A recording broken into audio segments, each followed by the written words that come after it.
Hey there, hi there, ho there, out in Spray Wash land. Ray will be joining me again here in just a little bit. He's going to be running just a little bit behind. And so I'm going to rock my Australia shirt, my Soft Wash Australia shirt tonight, and getting ready for the huge convention, which I can't wait. Be there tomorrow, get in fairly early, and then going to go to some. Nick Weisenberger is doing a roof rejuvenation class, I guess it is.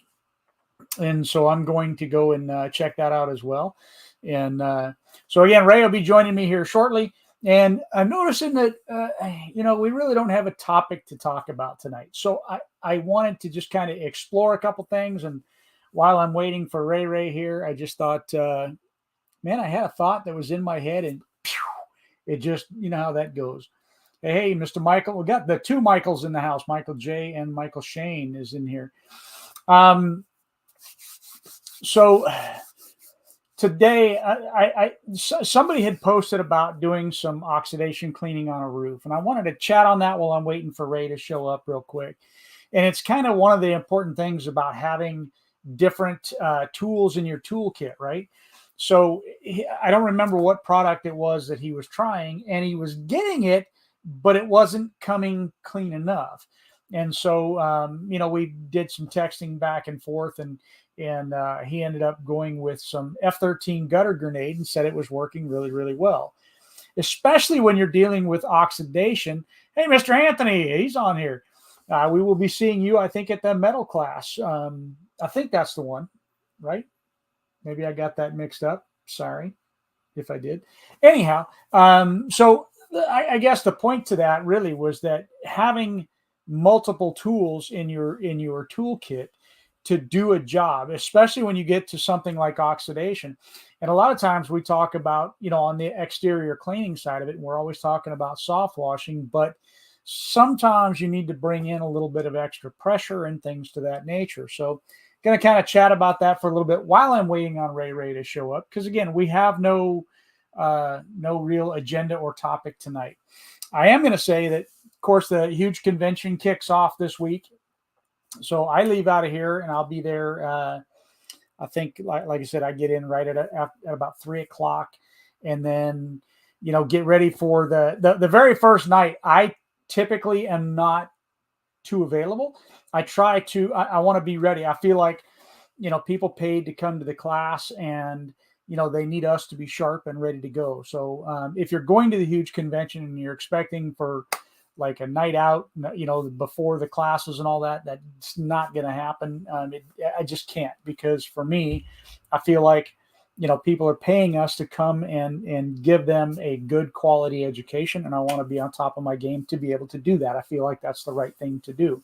And then Thursday, I've got pretty much going around just enjoying some of the different classes and things of that nature that'll be out there. And then Friday, I'll do a class. I think it's at 2:00, a breakout session that will be about, stop managing and start leading, kind of a thing. Kind of just a way to deal with employees in today's marketplace, and just some things to think about as a leader instead of a manager, kind of a thing, and how the two roles have to kind of float together a little bit. So I'll discuss that a little bit. And again, that's Friday, and then Saturday morning, bright and early, I'm up and out of there. So I do have a couple more tickets to give away. So if you're looking for tickets for the huge convention, drop a little note. I guess all my notes are on that side. Drop a little note over there saying that you're looking for tickets, and we'll see what we can do for you. And again, going back to that oxidation thing, and just having the different tools in the toolkit. Sorry, I'm bouncing around a little bit here. I got something going on over here that's taking up my attention. Plus, I'm waiting on Ray, and inevitably, you know what happens? I get centered on a conversation. I get started on something. I get focused on something, and then Ray pops in, and then we go into different directions and all that kind of stuff. So anyhow, that's just the way it is. Wild West is in the house, and hey, fam, driving and listening, just listening, so you won't be probably piping in too much. I was thinking that you did a video today, Wild West, but that wasn't you. That was Mitch, and I'm gonna have to have a chat with him.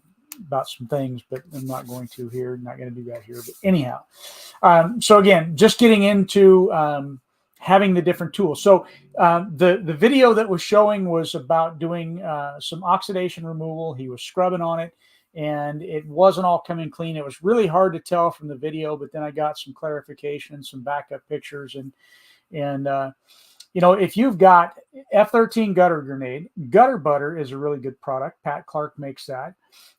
Gutter Butter, F13 gutter grenade, and then you've got Cleansol BC. You do have the Zep Purple degreaser, and then there's a new one that's come out by the Power Wash store. I can't remember what it's called. But having all of them on site, especially for a large job, can be extremely important. We're going to cover that some in the metal cleaning class that's going to happen tomorrow, not tomorrow night. The following night was that Wednesday night.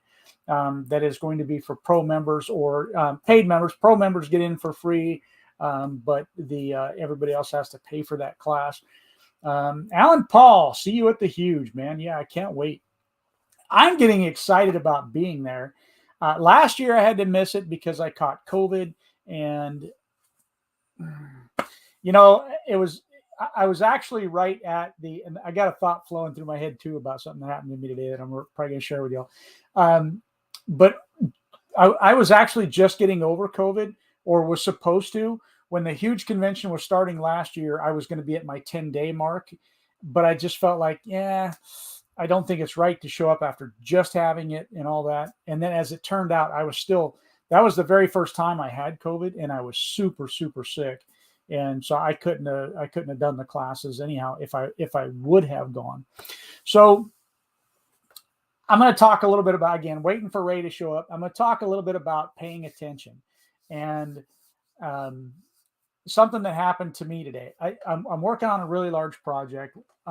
For those of you that don't know, in a former life, I used to flip houses. Owned a very large house flipping company, and I bought another house to live in / flip. We're going to live in it for about 2 years, and then we're going to sell it. And every 2 years you sell it tax free, kind of a thing. So anyhow, I bought this house and needs everything, needs all kinds of work.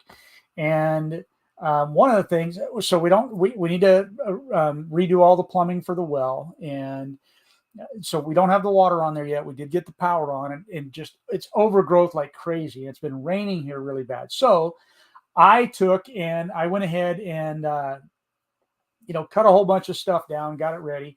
Well, I started to burn today, and got all that stuff going. I got it. I'm keeping the pile manageable, just because if I don't want it to get away, because I'm burning out in the field, and there's a lot of dead grass around. Even though the ground is saturated, there's a lot of dead grass. I don't want it to get away from me. So anyhow, started burning. Everything's going great.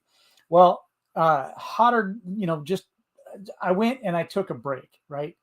I was sitting at the truck. I was having lunch. I was drinking some waters and all that.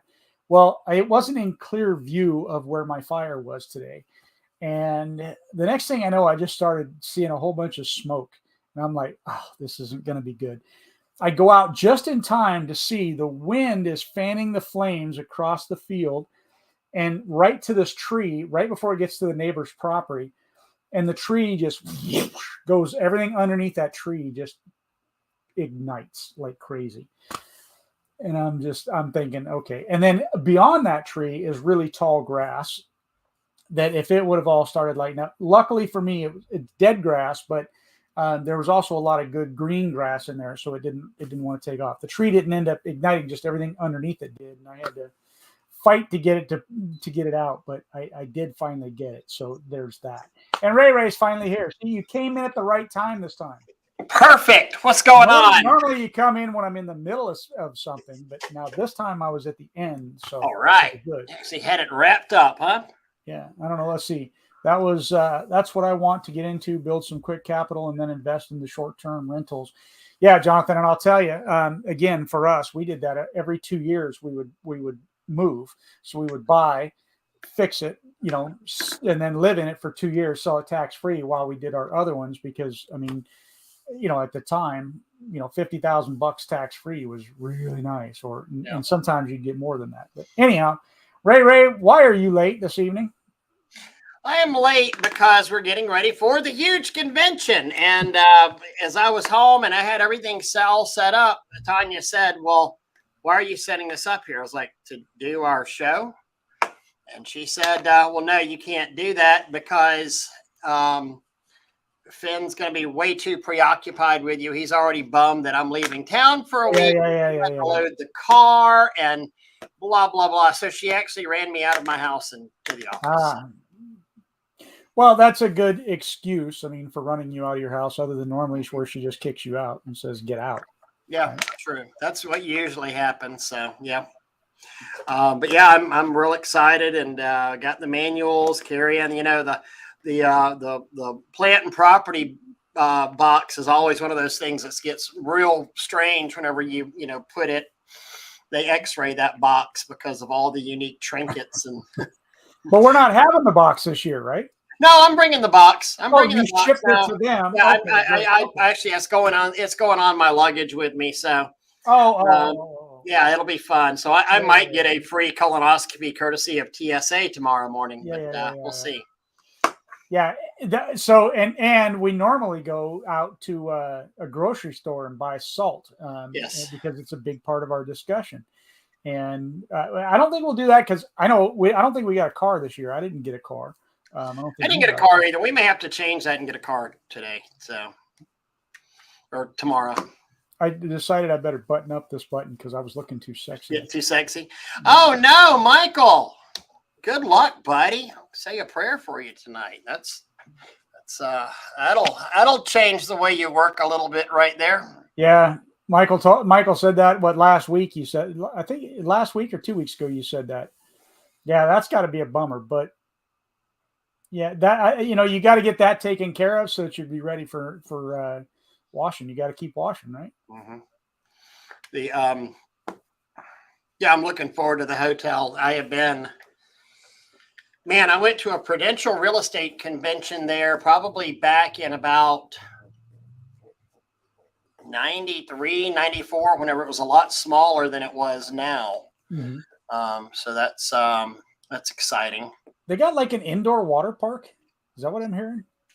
Well, I know there's just at least a big atrium with waterfalls and all. I don't know if it's on a full water park or not. I'm not quite sure. I think they've got water rides and all that because I know I think they said that there's a charge for going through the water park or whatever there is. I'm not sure. You're talking about, I think I walked in on the tail end of you talking about real estate and flipping and all that good stuff. That was, I guess we were doing it about the same time. And that was, what got me into washing was the total complete market collapse in 2009. And, I always remember that I was at the courthouse step. I had a real well-funded partner and, hey, we bought a house for $197,000. I got to have the check to the clerk of courts by 4:00 p.m. today. All right, cool. It'll be in the bank. We had a great relationship with Regions at the time. We just have an account go in there and pull out whatever money we needed. It was always there. And we saw that during that big run craziness of the real estate market by 2003, 2004, literally we had started doing real estate development. You could not buy foreclosures anymore because of all the pre-development and everybody had kind of found out about that thing and they were jumping on and buying these things and just going crazy with it. And I remember also the pre-sales here in Florida with the beach condos were another thing that were just going nuts. Everything was.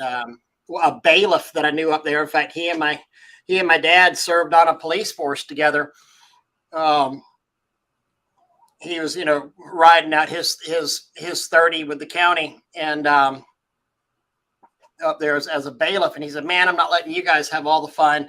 My wife and I went and bought this past weekend. We went over to Panama City and bought 2 condos. Awesome. Pre-speculation market, pre-market condos. And I was like, really? He said, yeah. And I remember at that point, and these condos back then in Panama City were still $350,000, $400,000. and and I remember thinking to myself, going, man, this is just, it's kind of crazy, because you figured a bailiff back in 2005, a bailiff with 30 in was making $60,000 or so, maybe. Yeah, I think his wife was a school teacher. There was literally no way to cash flow that, and that's, one of the things that banks used to do was look at, could you cash flow that? Do you have the debt to income ratio to pay for this, even if you aren't renting it? And so you wouldn't even be able to count rental income in a lot of cases on there. And I mean, it's shocking, but they were getting so crazy with the mortgages back then that they were just tossing them out like, oh, here, fog this mirror. Okay, cool. You made as long as you breathe, you can get a loan. Yep. And they were like hardcore. You had to close contracts, and if you didn't, you had to, you lost out on $50,000, $100,000 binder money on there. And I know a ton of people that just walked away from the binder money instead of risking everything. And this was binders that were borrowed. Nobody had $50,000. Not many people had the $50,000 cash. So they were borrowing against their 401ks. They were borrowing against their IRAs on there. And it really devastated a lot of people back in those days. Yeah.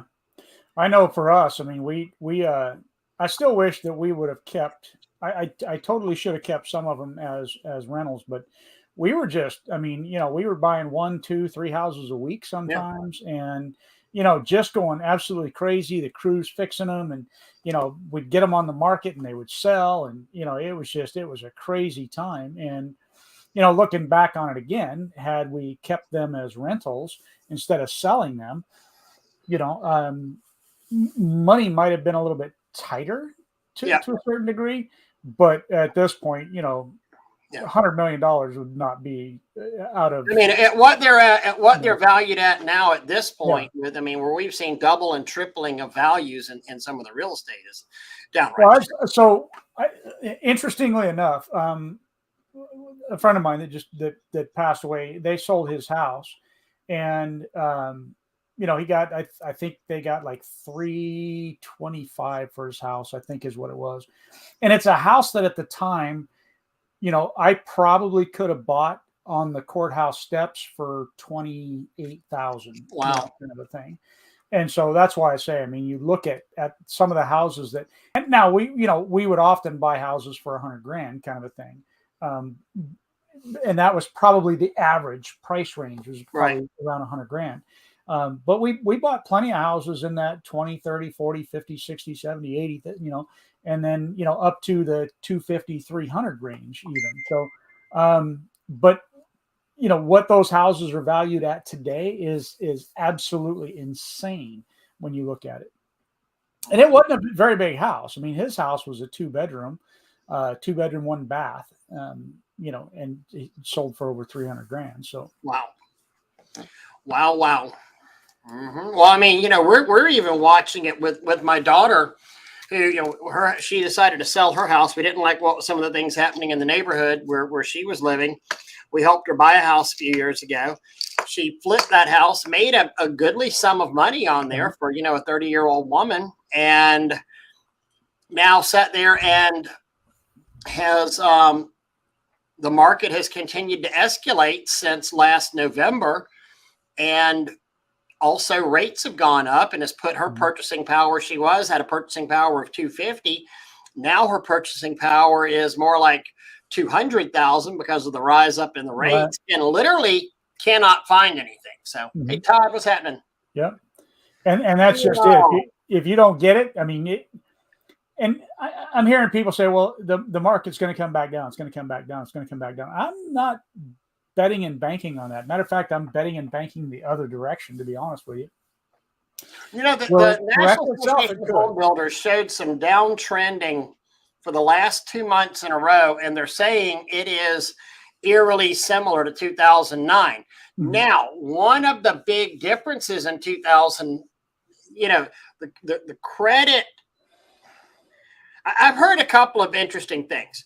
One, that if you look at, somebody was telling me the other day, who was a washer, and he said the amount of, because they also did bank inspections, Uh-huh. the amount of bank inspections that they have been doing has been insane lately, which says there's a bunch of foreclosures, coming up on. Well, that's because they had a moratorium on foreclosures, though. Remember? Yeah, Because that's of true. COVID, they had a moratorium on them. So I do expect a lot of foreclosures to be hitting the market sometime in the near future because of that. It's got to catch up. But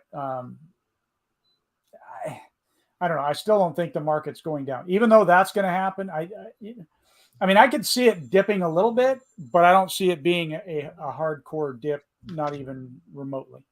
Right. It'll be interesting. And then you have all this weirdness going on with the rental market. And you also have these big conglomerates that are buying up houses as well, which kind of is a little scary itself, Mm-hmm. Yeah, my daughter just bought her first house, and she's 23 years old, and just bought her first place. And well, she bought it. I guess she's probably getting close to a year now. I think maybe. Mm-hmm.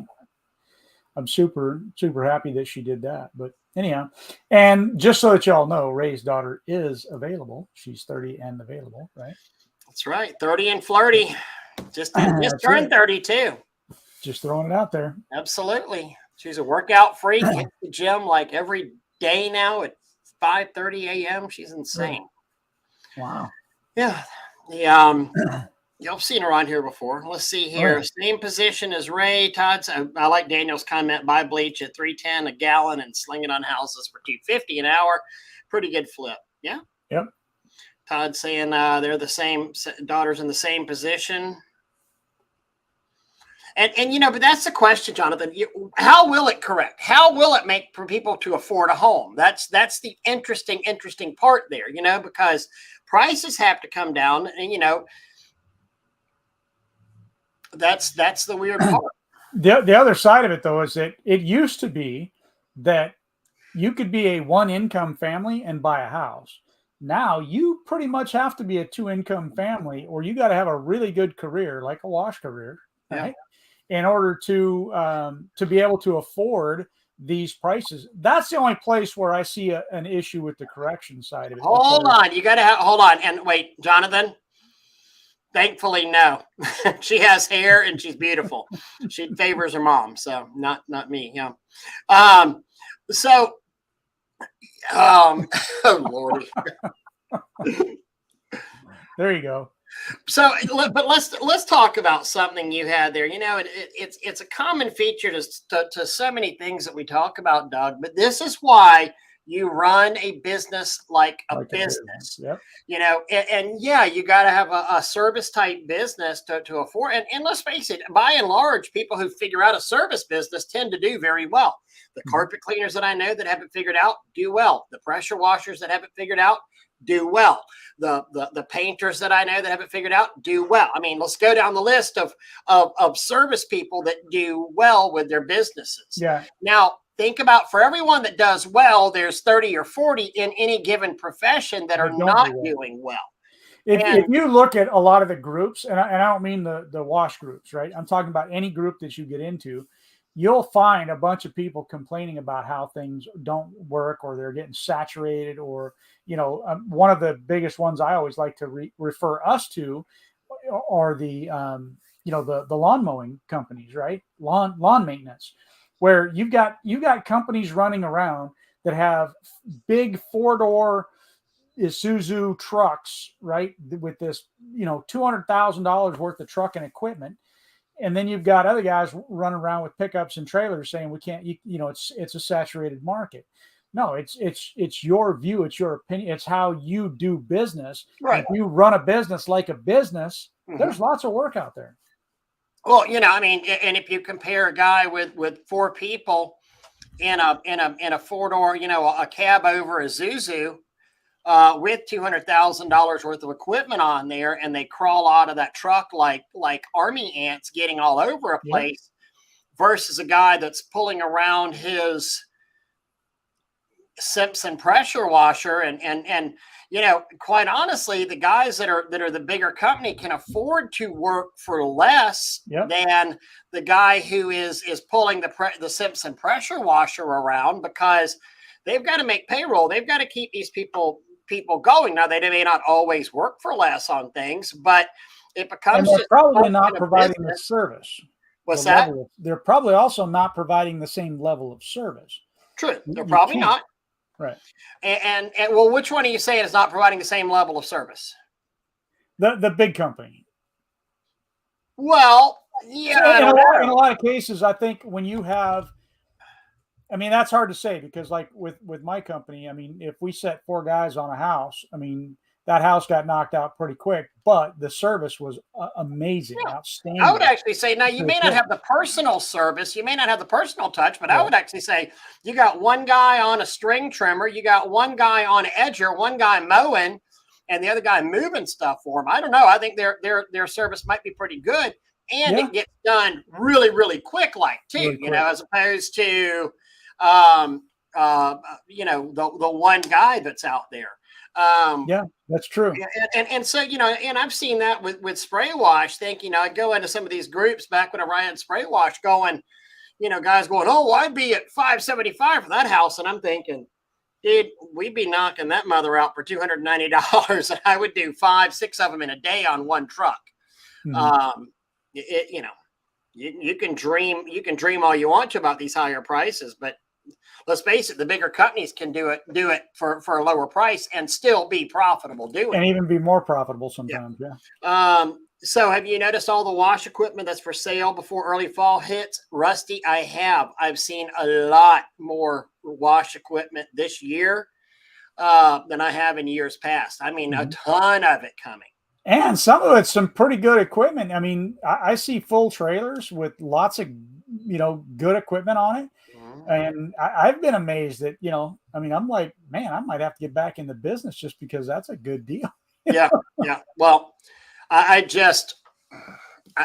personally believe, and this industry is due for a correction in its market itself. It needs to have one. It desperately needs to have one. Whenever I look at some of the questions that are out there of I mean, just blowing my mind questions out there, you know, just how can you call yourself a professional by asking this? How can you say you're doing, you know, I mean, I would be embarrassed. And we all know that they're not professionals at that point. They're trying to and they're become, but not. they're I mean, portraying themselves as professionals. oh my God. You know, I still see the question about what is SH every day, and people not understanding the difference between the 6 and the 12 and I mean, it's downright shocking to SH is sodium hyperchlorite. Yep. Hyperchlorite. Hyperchlorite. Yep. Hyperchlorite. And I can't remember who that was that was touting himself as a guru, and sodium hyperchlorite. Steve is 100% right. Buy up all that used equipment. We know what material shortages can do, and you know, we're still seeing that. We still haven't recovered from the tank shortages. I mean, I can't find. I had a very good friend that needed some tanks the other day, and I had to disassemble a skid. Oh, geez. To send him a soap tank. Truth Seeker, I'm seeing it on Facebook Marketplace. He's asking, where do you find? And there's that buy sell pressure wash equipment. You know, you used to see just an absolute, you know, well, it may be a decent trailer, but you see it on there at $14,000, $15,000, $20,000, and you're thinking, a little pricey, but I see nice trailers now up there at, you know, $7,500, $8,500 going. That's $12,000 worth of equipment right there. Yeah. Ever changing.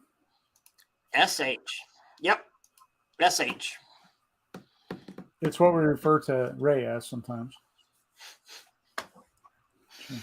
Oh man. So are you ready to mold some impressionable young minds tomorrow? Absolutely. Not tomorrow. It's Wednesday. Yeah, Wednesday. I am. We've had some. I've had some good phone calls, good conversations with people that are excited to come and learn. got I talked with a couple today that I hope they do it. I hope that they show up. I don't know yet. They just found out about the huge convention today, I think today or yesterday, and they own a lawn care business. They've been in business, I want to say 20 years or so, in lawn care, and he's pressure washed on the side. And they're wanting to, I think, retire. They're going to move away, and they want to start something new, and they want to look at this industry. And I think that because of his background and because of talking to his wife, I think he would do really well. So I hope that they show up. I hope that they're able to make it. Because that's one of the things I think I see with the people that are investing in the education. That you're going to be putting out a better washer, and the odds of success are much higher because they're investing in themselves and their education and their knowledge. And one of the people that I spoke with is his main thing is he wants to learn how to sell the plant and property, because he finds that to be super important. And I think it's super important. And so that right there in and of itself, those are the kinds of people I like to teach and I like to talk with, people that want to do it right. And it's not just about the money. Yes, you can make excellent money in this industry. You got two living proofs right in front of you. But I like to see people that want to do it for the right reasons as well, and not just for money. Yeah, 100%. And I think, and Todd has a comment up here now. I talked to the fellow washer about coming on board, approached me and said things have slowed down for him. Nice setup, pondering whether to do it or not, but it's a good time. And I hear this across the board. I am hearing guys who are predominantly residential in nature saying, what the hell happened? What the hell happened? And, it might, get ready for it. It might not change till November. This is a big election. It is a big election year right now. It's, election years, typically speaking, it's slow. We've got talk of a recession that will make stuff slow. Right now it's August. My two slowest months for residential were always February and August.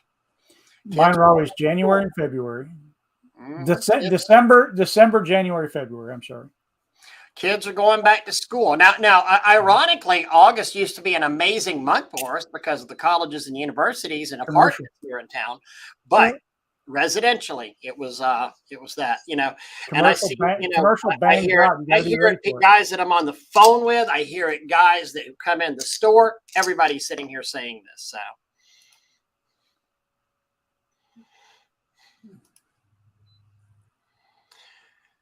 I think he's referring to the Jeremy Brook up above. Yeah. Getting his stuff in there. Yeah. And that's true. It's one of the things that Steve is saying. Find clients that aren't affected by recessions. 100%. They say that the two people that aren't affected by recessions are the very wealthy and the very poor.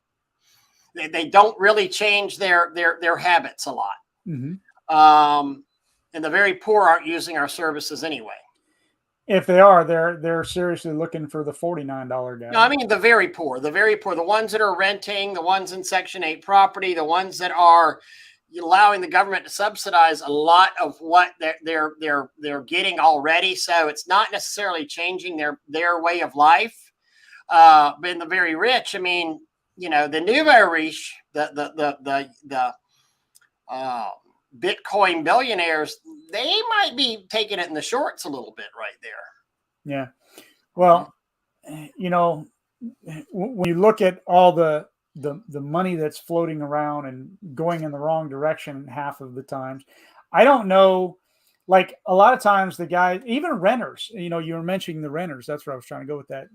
I have had renters pay us to clean their properties before. It doesn't happen very often. Yeah, I mean, not often, but yeah, right. It's happened. But it can happen. It's just that it's not very often that it happens. And then you get some of these apartment complexes, and they use their own in-house person to do it and just destroys the property, the concrete and everything else. It's horrible.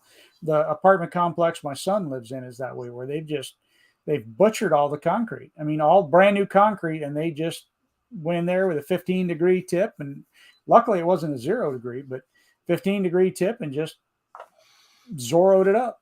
I'm feeling off today. You know that? I don't know if it's the fire that I almost started, or no, it's just I was out in the heat, but I'm really feeling off today. But I'm still going to be there, and I'll be in good shape, just so you all know that. The could be that miswiring that you did on that house. Is that the Yeah. No, that's not it. I didn't mess up any wiring. Now, come on. No, FedEx messed up the wiring. Chet, I don't disagree. I mean, yeah. What can you say? No, 100%. You know, it's this is going to happen. This is where our and this all has a direct correlation and impact on our business, you know, as well. Well, but the problem here is that Chet's wrong. Okay, and let me explain why. Because 87,000 IRS agents are coming after all of us. They already told us they're not coming after us. They wouldn't lie to us now, would they? No, not again. Not again. No, you know, not again. Actually, Doug, and I forgot to sit here. I started to say this, but you know what you're talking about earlier with the you know, the services have good businesses. What us having a service business, it can be a very good business. But this is also why whenever you have a service business, it really is going to take 2 years of a proven income for you to be drawing a salary or substantiating what you make, or the bank isn't going to give you a loan out there. And you need to be paying yourself and showing that you are factually making an income from that business. Right. Not a VA, a FHA, or a conventional type mortgage. Sure, you might get something hinky. And you know, the other thing, you know, there's a guy that's famous for loving to post the pictures of the big checks that he gets, and it's always made out to him personally, and very rarely ever his pressure washing company. And you have got to be a damn fool if you're going on to Facebook groups and posting checks made out to you for business that you've done. Mm-hmm. That's just not being smart, not even remotely. I mean, you're totally asking for trouble. Now they're saying that anybody. So one of the comments that I saw was about making over 400,000, but is that over 400,000 in sales? That's going to be all of y'all. I mean, you should be. Most companies here are going to be over 400,000 in sales. I think, you know, as you progress in business, you should be hitting that mark. Yeah, depending on where you're going, but yeah. Mm-hmm. I mean, is it going to? Yeah, let's hope so out there. Yeah. So I had and I saw him on earlier, but Daniel Howerton, who's just a dear friend of mine, an amazing window cleaner, and he can also help you with your high-rise projects if you ever have any of those around the states. He is fully roped. You can bid the job because Daniel can come and do it for you. That's right. He is fully ropes qualified. Pretty amazing guy. Clearview Window Cleaning out of Rocky Mount, North Carolina. But Daniel and I were talking this morning, and he says, yeah, you know, my goal is I have an exit plan, and I want to be totally out of the service business end of things within X amount of years. And I said, and I'm not going to give away those trade secrets that what he told me. And I said, Daniel, what do you mean? You know, I said, why? And he has a real interesting way of thinking about things. And he says, you know, you think about the labor market that we have today. You think about the people that are out there. You think about what's going on. You can't make people happy, but those employees today are going to be homeowners, and they're going to be project managers, and they're going to be people that are hiring us in 5 or 8 years. How scary is that? And think about just let that sink in. Some of these, I guess, are they millennials now, or what do they call this age group that would be in their mid-20s at this point? I think they're still millennials, but I'm not. But could you imagine working for them and the obtuseness that they have about how the goings on of life really are? I think they would actually be horrible, horrible bosses to have. And by bosses, I mean them who hire us for a job. So, no, it's not Gen Z. The Gen. Yeah, that's what it's saying. It's Gen Z. I'm technically Gen X. Now hold on. It says where millennials end and Generation Z begins. Okay. I guess. Gen Z is born between 97 and 2012. They are currently between 9 and 24 years old, nearly 68 million in the US. And that's actually a lot of freaking people because we're 350 million people. Are we talking alive or dead? Voting. Are we talking about voters? Because that could be. So, yeah, if we're talking about voters, that could be hundreds and millions. So Gen Y or millennials were born between 81 and 94. They are currently between 25 and 40 years old, 72 million in the US. Gen X, that would be me and you, Doug, I believe. There you go. 65 and 1980 and are currently between 41 to 56, and there's 62 million of us. And the baby boomers, there's 71 million of those. So there's actually more Gen Y than anybody else. Interesting. Or millennials than anybody else right now. And then, which ones are the ones that can't figure out where to pee from?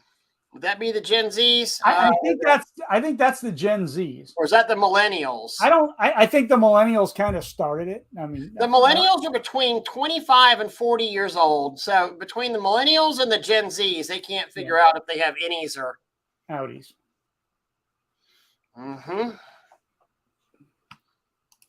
Yeah. So this wasn't meant to be a political discussion, but that's the direction we're going tonight, I guess. I tell you what, though, if we really got into a political discussion, man, would that be heated?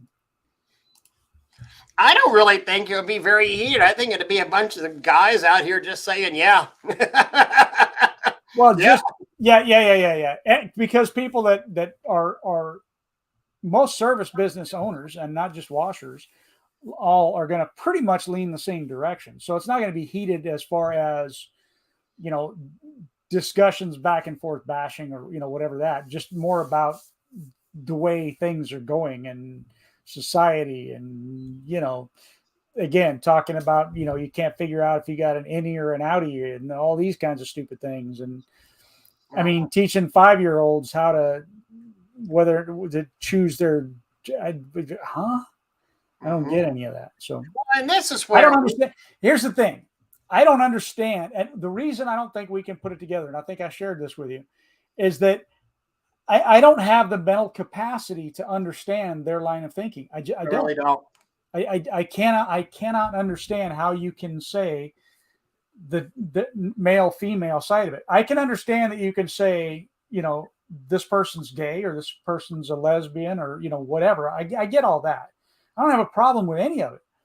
But when you sit there and say, I can't, I'm not a man or a woman. I'm a they or them. And you want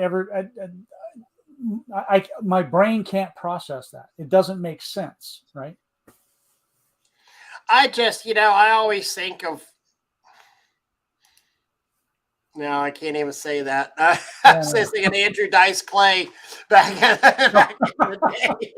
For those of you who don't know who Andrew Dice Clay is, guys hairy ass and say, "Oh, I gotta have a piece of that." No, but that's the point though. I don't care, and most people I know do not care, and in fact, I don't care if you're homosexual, if you're heterosexual. I don't care. It's not a part of my daily thinking, my daily life, my anything. Not part of my give a rip. And I don't want anybody else sitting here thinking that I don't want my grandson to be exposed to that either. I don't want Finn to know in first, second, or third grade about any of this. Let's work on the colors, the letters, and the numbers. Mm-hmm. And that's what we need to worry about.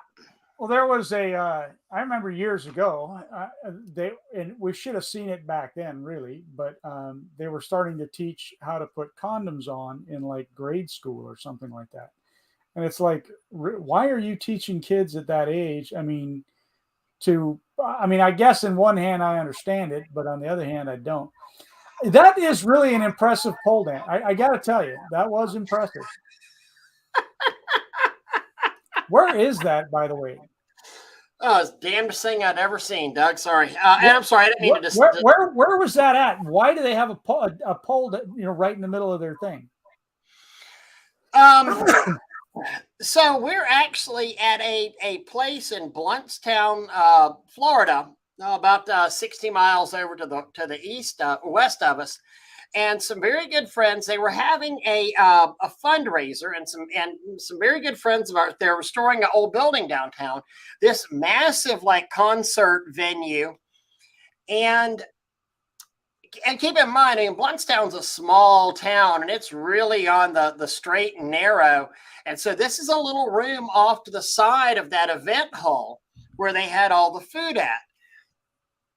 And we walked in there and we're like, there's a freaking stripper pole in here. And Bobby was born and raised. His dad was the town doctor and delivered about half the town. And he's like, I've been here in Blountstown my whole life. I never knew we had a titty bar in Blountstown. I mean, I guess it was like for private parties or something, or it was just a damn hoot. And of course, I went up there and shook that thing, and it's anchored to the ceiling as well. I don't think it's a structural support. It had a good flex to it, I'll tell you. You go back and watch that video. It's got a good flex. but sprinkled cheeks would make a good. But and actually, Doug and I had this conversation earlier, Jonathan. Well, actually, explain how the mass psychosis have made these people think the way they do. And it was it was along a similar line. It was about a crime issue, but we've got to figure out we've got to get to the root cause of these issues with people, of why you feel this way, to figure this out, because it's a massively bad problem out there. And confusing these kids' sexuality is absolutely horrific. And I really do believe there are the groomers out there. A lot of groomers are the elementary school teachers. And my heart actually, God knows I am not a bleeding heart liberal at all. I'm much more of a libertarian, but my heart goes out to a lot of these people, because obviously most of them, whenever you look, they're miserable. You can tell they're miserable people inside. And it's like, okay, because I've been socially inept or unattractive, or, and look at me, being unattractive does not mean you need to be miserable. I've never known that. So, but these people are just obviously miserable, and it's like, I don't know, a cop out. Well, maybe it's because I'm a man trapped in a woman's body, or something like that. Or they say, hell, I'm going to try this out this other way and see if that's it. Or are they so into the Madison Avenue and now social media that's been foisted on us that everybody's supposed to be happy and joyful, and something must be wrong with me, so I'm going to do something different. And I'm asking these questions. I don't know. So, I look at that and I say that, we're going way into a different area. So you can look at some children and that they are not going to, they're not going to be heterosexual, right? You know that. You can look at them and they're not going to be heterosexual. I can understand where somebody says, I prefer to live my life as a guy. Okay. I mean, I can mentally understand that, but still, you're still a woman, and, you can transition whatever. That's the part that I don't understand. I don't get where, it's male, female. there's a lot more to that, right? Where, you know, I mean, genetics and different traits that men have over women and different diseases and, you know, cancers and, you know, these kinds of things. I mean, what do we do if we say that there's no, I don't get all that. So I just can't understand it. I watched a video today on Libs of TikTok, and it was a man dressed up as a woman.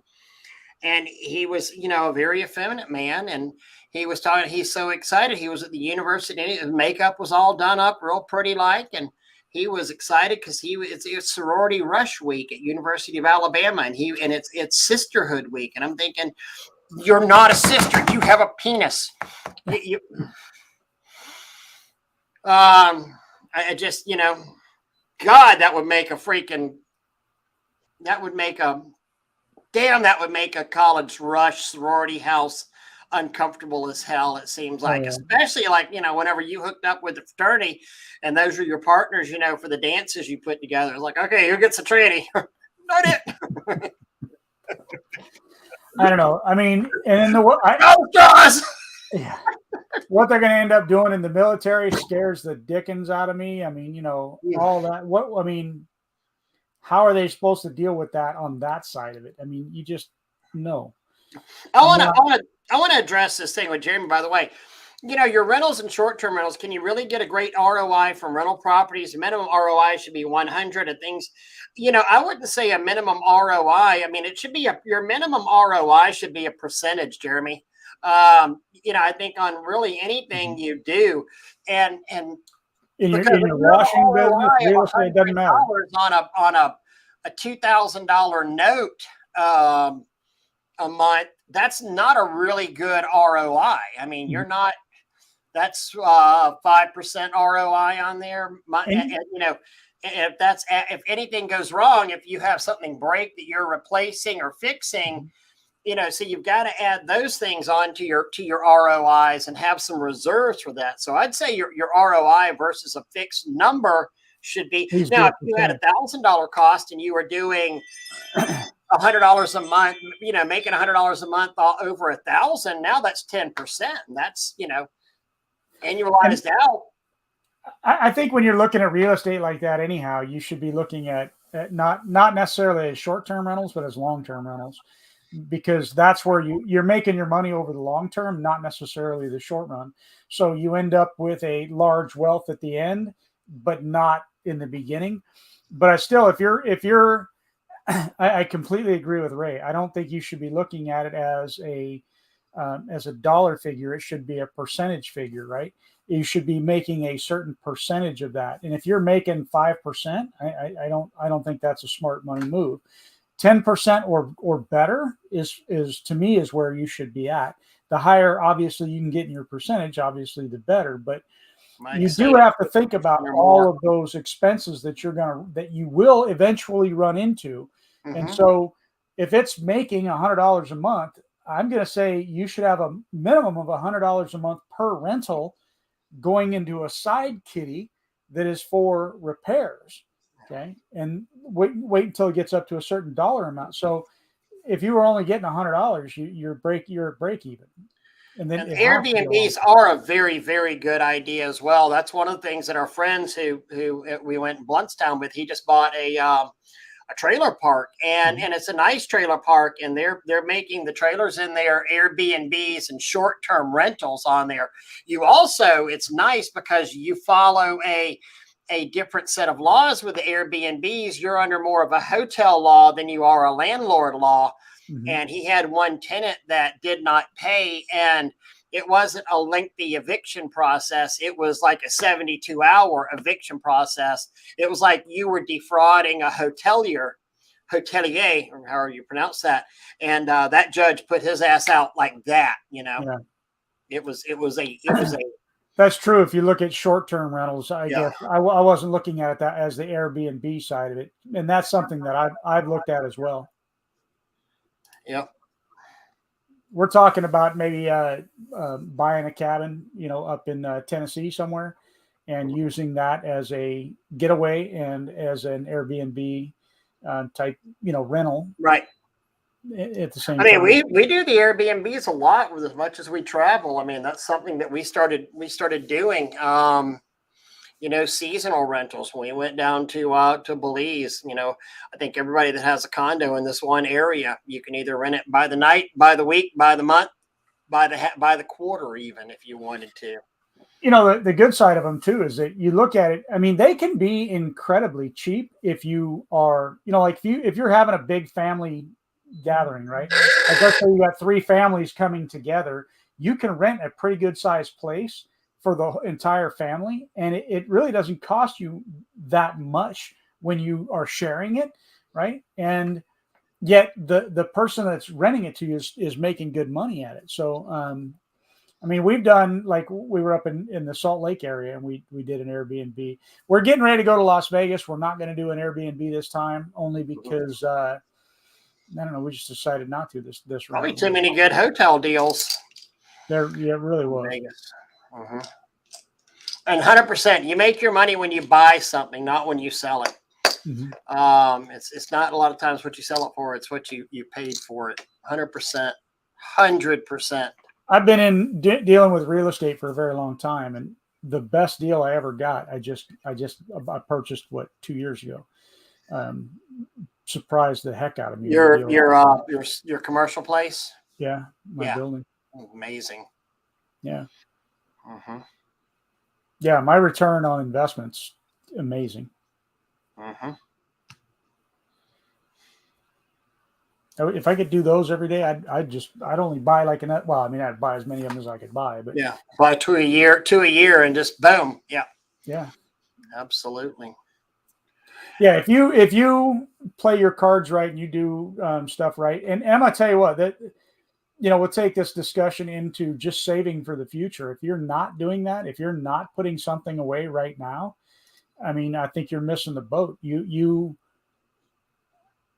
There are guys that are out there right now that are in this industry that are still washing or own wash companies that are worth millions because of the investments that they've made, and you would never even know it. You'd talk to them and never even know it. And some of them you can tell. I know one person here locally, and if he's watching, maybe he'll figure it out. But I know one guy that's local here, and I know for a fact the dude is banked out really, really well because of how in the toys that he buys and how he buys them and how often he swaps them out. You don't do that unless you've got excess funds, right? And he doesn't brag about it. He doesn't talk about it. He doesn't, none of that. It's just, you can tell. And so invest in your future now, and you won't have to struggle when you get to your golden years. You can retire early. If you're not putting money away, I want to smack you upside the back of the head. Yeah, no, 100%. Jonathan, I will look that up. Bigger pockets, I'll look that up. But 6 months, damn sure might be rich. RV campers. I've seen that happen out there.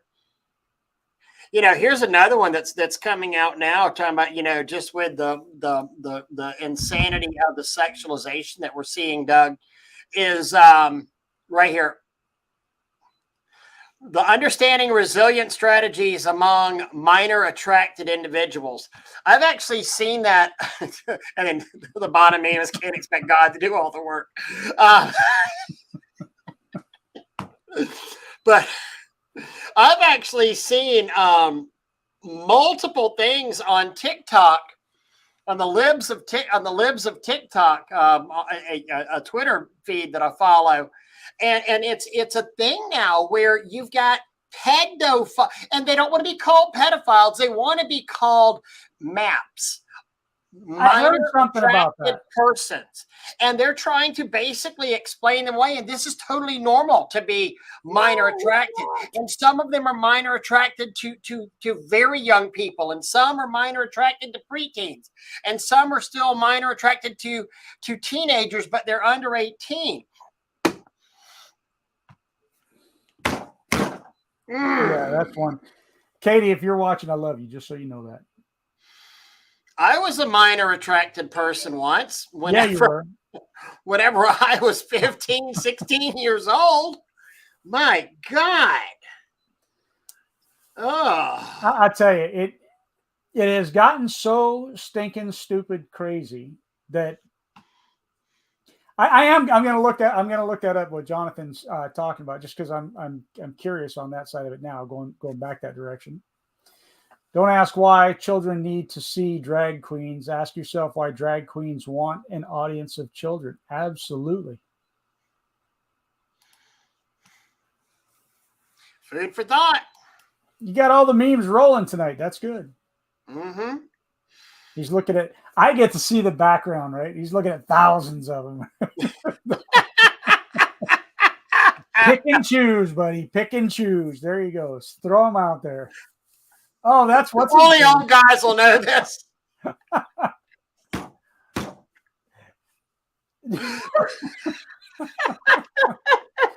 Did you see the one floating around that is Bill Clinton on his desk, and it's like, the younger, or what does it say? The younger generation won't realize that, or will realize there's two people in this photo. Yeah.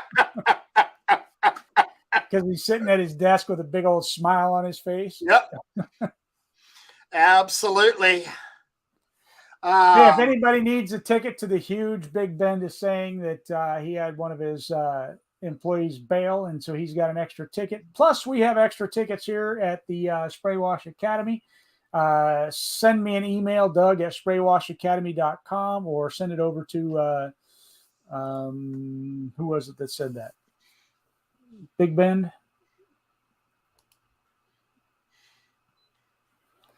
I need to ask you, super straight dudes, if you saw me and didn't know I was non-binary, what would you tell your confused boner? I wouldn't even look at the comment down there. Bold of you to assume there would be boner. There definitely would not be. Oh, that right there is probably a 400 pack. You used to rate them by 6-pack, 12-pack. That I'd have to be no. Yeah, I'd have to be passed out. That doesn't happen. There's not enough beer in the world there. Oh goodness. Well, what another Monday night has gone by. I am truly, truly excited. Cannot wait to get to Nashville. We're gonna have fun. Gonna be some great Michael Bay's right. It was Ron Jeremy. Somebody asked, I think Mitch asked, when does it actually start? It officially starts on Thursday. Thursday, Friday, there's classes. We have 3 classes ourselves coming up on Wednesday through Spray Wash Academy. There is basics, the basics, plant and property protection, and then metal roofing, talking about metal roofing. Yep.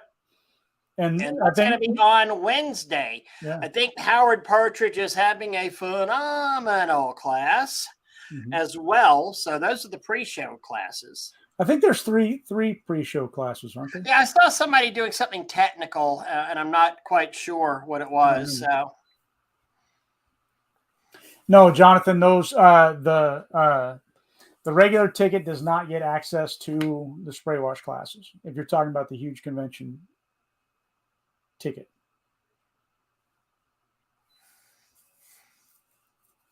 I could post the link, I guess. Maybe something like that. Let's see.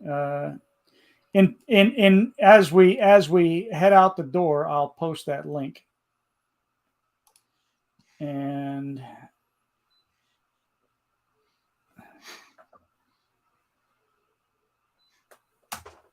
that's the link to the classes to pay for those classes.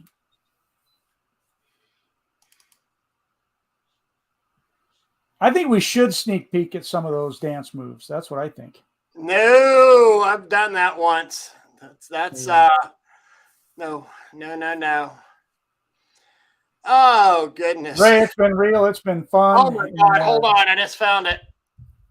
That's what you're talking about right there. They and them. This will change everything. I'll just start calling myself they them. I'll change my my pronouns. Yeah. Oh, Doug. Why is a rabbit a rabbit? Well, biology, Okay. God's will. I mean, what do we want to say? I mean, it's just so yeah. People. So some of the they and them types. That I mean, that's what they were saying is that it's just being a male or female is just something somebody made up. They picked it out. Yeah. Yeah. So is an ink pen. Somebody had to make up the, what do we call that? It's an ink pen. Okay. Everybody knows it's a freaking ink pen. It puts out ink. Okay. It might be a black ink pen or a blue ink pen or a green or a red or whatever, but it's an ink pen.